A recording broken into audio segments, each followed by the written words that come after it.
Your Rams made a big splash last week. Now, Errol thinks that they got robbed in the deal. They traded 2 first-round picks and Goff for Stafford. I thought it was a pretty fair trade. I thought it was You're like out a of your slight mind. win. I thought it was like a slight win for the Lions, but I could understand why the Rams were doing it. So, from your perspective as a Rams fan, what did you think of the trade? And also, what do you think it affects the fantasy values of both teams with your guys' receivers, which are very good in Woods and Kupp, and also the Lions, who they've had Galladay's a free agent, and they're probably not going to bring him back, but also guys like Hockenson and Swift. What do you think the values will be like for those players? Well, first off, my reaction to the trade immediately, I was shocked. I was kind of like in denial because I didn't really think we could pull that trade off. But then really looking at the details of what we gave up, the 2 first-round picks, everybody says that we got robbed and we lost in the trade. But you got to think about it. We didn't have first-round picks for the last 5 years. And look what McVay ended up doing. He ended up winning the division, going to the playoffs, and going to the Super Bowl. You know what I mean? So it's kind of like 5 years without first-round picks is not really anything crazy. You know what I mean? So that's why I really look at that trade. It was Jared Goff in the third for Matthew Stafford, and I feel like we win the end of the bargain. We finally get, a seasoned, well-veteraned, a guy we don't need to hold his hand, communication cut off 15 seconds. Oh, my God, I can't read defenses and et cetera, the problems that we had with Jared Goff. So I feel like fantasy-wise for Matthew Stafford, he still remains, probably some of the guys you can get in the later rounds. He still remains fantasy relevant. He was one of my guys to have that comeback year, being that he was having the weapons around him, but being that now he's with the Rams, you have Woods, you have Kupp, you have Cam Akers, Tyler Higbee. He makes all these guys fantasy relevant. They all get a boost. So when you go to Jared Goff's side, to Detroit, can't really say, he brings any type of fantasy relevance to anybody around him. Watch, he's going to be a superstar. He's going to be a superstar over there. I really feel like, Marvin Jones is probably on the way out. He's probably going to cash in. He's also a free agent. Kenny Galladay could end up staying. He could get the tag. I think that would be their desperation. We got to keep one of them guys out of the wide receiver core. So I definitely think Galladay definitely gets the tag ASAP. But you got to think about it. Like, you have Jared Goff. I think you understand when you're making that trade that the less time he has the ball in his hand, more successful the offense can be. So that you should see a lot of checkdowns with Swift. So I really think that helps Swift out with his fantasy value. I think you're crazy. You're looking at Jared Goff, who was the number 1 pick in the draft. Then you add 2 first-round draft picks. Oh, and by the way, you did give up a third too. So yeah. You gave up a significant amount for a guy. Jared Goff, who's 26 years old, still has a load of football left. And if he doesn't, you still got 2 first-round draft picks. Oh, I'm sorry, 4 first-round draft picks in the next couple of years to relinquish that quarterback. And by the way, you're getting a third this year too. So to me, you look at Matthew Stafford. He's 33 years old. Is he better than Jared Goff? Is he that much better than Jared Goff? I don't know. Really? You've praised Matthew Stafford and hated on Jared Goff all time I know you at this network. No question. I'm not a Jared Goff fan. Everybody knows that. But if you look at his numbers, and maybe it's Sean McVay, maybe it's not. Jared Goff makes throws. He does. He's not an inaccurate thrower. The problem with Jared Goff that scares me is him getting out of the pocket. He is a scary person when he's outside of the pocket. But so is Matthew Stafford. Matthew Stafford he's the prototypical pocket present quarter. I love Matthew Stafford. Everybody knows I love Matthew Stafford. What scares me about Matthew Stafford is he's injury prone. That's one. Number 2, you watching Matthew Stafford and what he has done over the years. He's 33 years old, and the guy has had problems with his fingers, his wrists, his elbows. This guy can't stay healthy. And I as a fan of Matthew Stafford, it kind of bothers me. If you were a Rams fan, you gave up. And I know you're going to say, well, Sean McVay, he hasn't had a first-round draft pick since he's come to the team. They traded for Jalen Ramsey. They traded it for this. And they find players in different rounds. Brandon Cooks, which nobody understood. Last year's draft was not a good draft for the Rams. It wasn't. They added Akers, who it looks like he could be a player. I don't know if he's a number 1 running back. I would say he's a number 2 running back, but he was sensational as the season progressed. All in all, their draft last year was not good, and they have no first round this year. Now they don't have a third round this year. I mean, what do they have? And you're going into the season with practically the same team. Oh, and by the way, you're strapped under contracts because you took Matthew Stafford's contract on. So, yes, you did get rid of Jared Goff, and everybody says, oh, you got rid of Jared Goff. That's why they added that. I would have kept Jared Goff and then traded him for more picks or something like that. I would have found any kind of way, because that's what they wanted. They wanted 2 first-round draft picks and a third. They added Jared Goff because they couldn't afford him if they brought Matthew Stafford. I would have traded his ass and got something for him. There are so many teams looking for a quarterback right now. He's 26 years old, and he was in a Super Bowl 2 years ago. And I was 1 play away from winning a Super Bowl. So, yeah, true. I mean, if he won the Super Bowl, would you have traded him and 2 first-round draft picks and a third for Matthew Stafford? The answer is no. So why trade him now? I mean, we traded him now because you could see the frustration and the relationship between Goff and McVay. Mm-hmm. McVay's getting frustrated that he couldn't fix this guy, because you got to remember, McVay didn't draft Goff. He was dealing with Goff because he was already there. So if you think about it, he thought he was going to take on this project. He could potentially fix Goff, fix some of his decision-making, his mechanics, get him more understanding of how defenses work. I shouldn't have to tell you what the defense is playing because you're a professional quarterback. You know what I mean? So his decision-making is what really got him out of there. It wasn't anything saying that he was inaccurate, that he was not producing and making wide receivers overthrows and all this other stuff.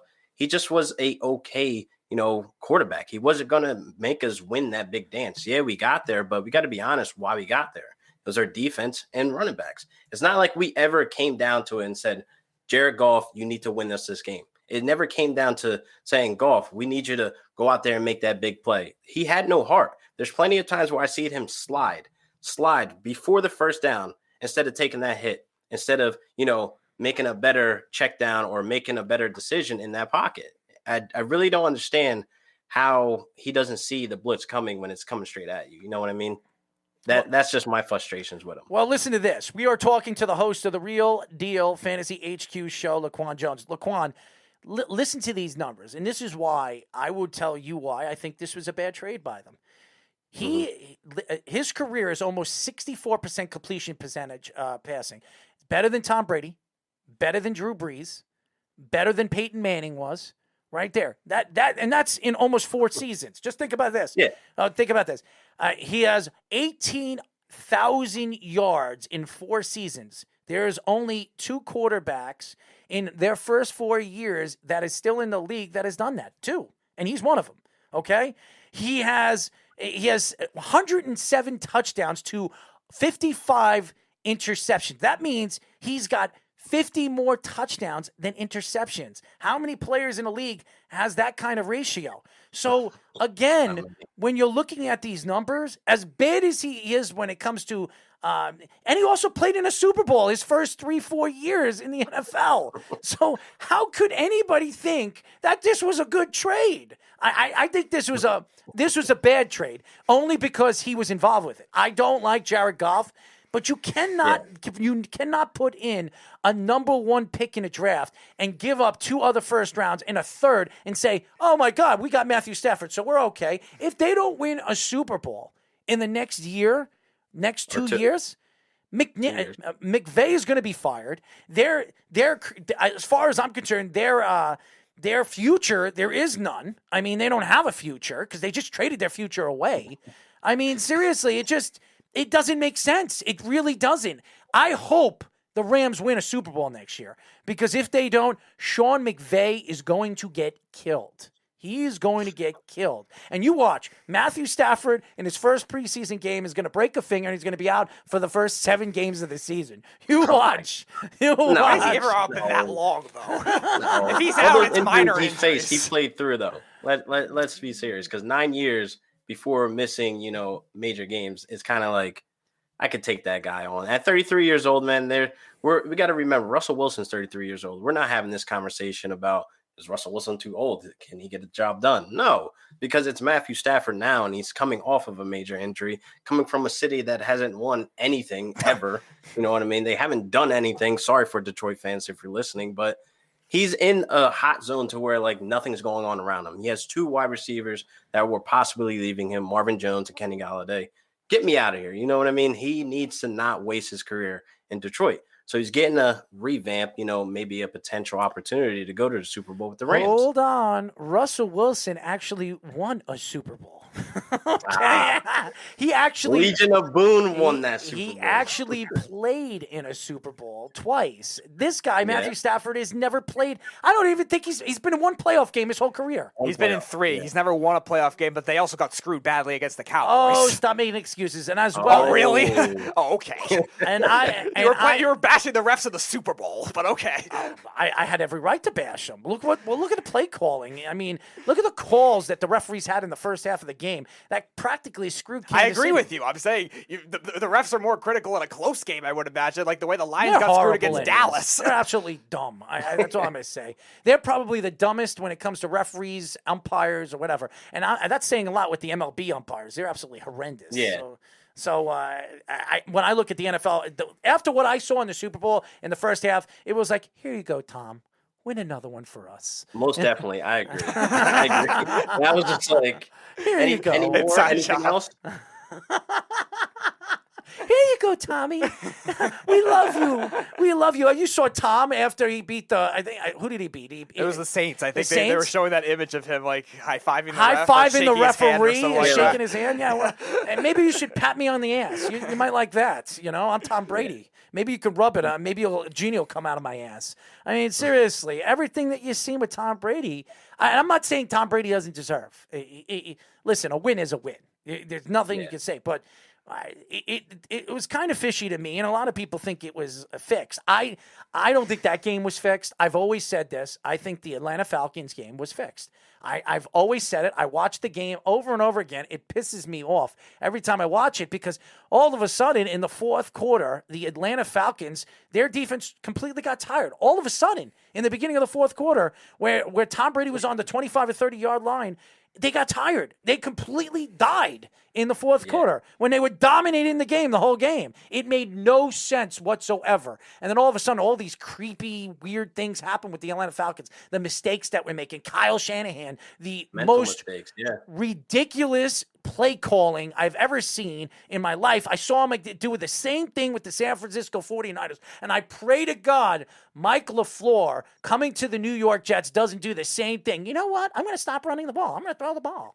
It's just so stupid. It doesn't make any sense. You are the best running team. When you had the Atlanta Falcons, you had Tevin Coleman and you had Devontae Freeman, he was one of the best running backs in the league. Coleman also got hurt in the fourth quarter, though. Keep that in mind. It doesn't matter that Devontae Freeman. He was the better of both.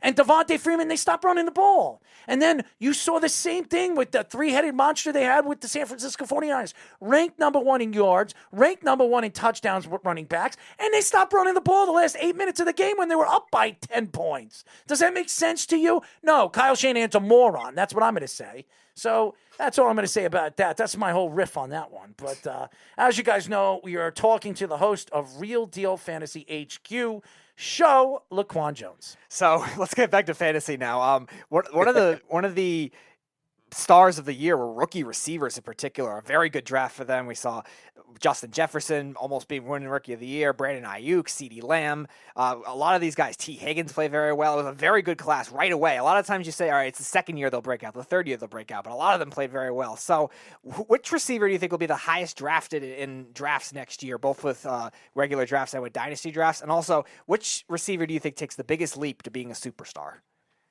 Oh, man, Justin Jefferson for sure will probably be the first, year 2 wide receiver off the board. I mean, the kid is exceptional. He's explosive. I definitely love his route running. He's aggressive, physical off the line. I definitely like Justin Jefferson to be on my roster.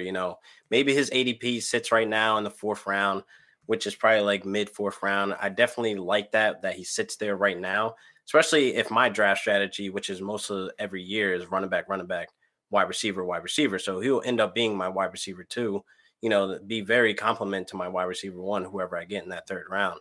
But next up, I'll probably say Diontae Johnson off the Steelers. I definitely think he's the next star up there too, as well, that can take that huge leap with Juju on his way out. So he was seeing like as many targets a game as, once upon a time as AB.